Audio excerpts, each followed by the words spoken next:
this will actually be like looking in the mirror, because the first video that will be done for R3 protocols will actually be about the first post on R3 protocols. So if you've ever seen yourself in a mirror looking several times over, that's what this will probably be like, because I want to do a post about the standardization, the new standardization of making a post, and a challenge with Facebook, that you cannot use a mention, you cannot use it right away. Let me explain. Okay, any of us that are Facebooking make a post, and during that post you sometimes come up with common words like behaviors or standardization or whatever.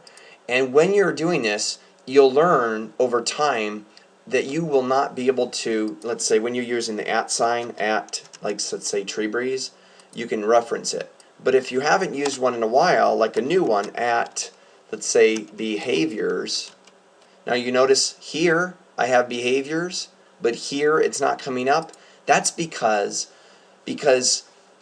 for some weird reason, here as a comment you can use it right away, but up here you cannot use it right away. It's just a go around. This is why R3 protocols exist, to let people know, that to let Centreportians know, governed by the triaxis of Centerport, that we as a collaborative community using the R3 model are standardizing these comments, because these things, the social media is always having a problem, because Facebook might make changes, but we need a standard language.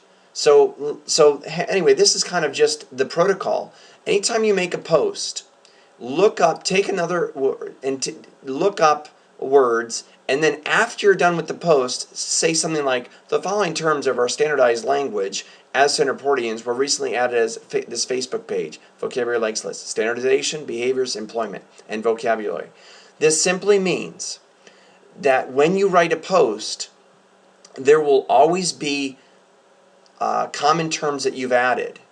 So I want you to comment those common terms. This is a hard concept to get across, so maybe someday I'll redo this, but this is the second one I've done already, and I'm not going to do it again. So this will be our first our R3 protocols video, and I hope you get the point. Basically, there are terms you need to add, and you need to do it after the fact. If it doesn't make sense, ask a question. We'll try to redo the video, but good luck with this one. This is our first R3 protocol video. These are not easy to do. Hopefully, we'll delegate it through let's see, the port sourcing page. Look for these projects on the port sourcing page. Thank you. This has been Tree Breeze reporting from Stone Ridge as a R3 protocol.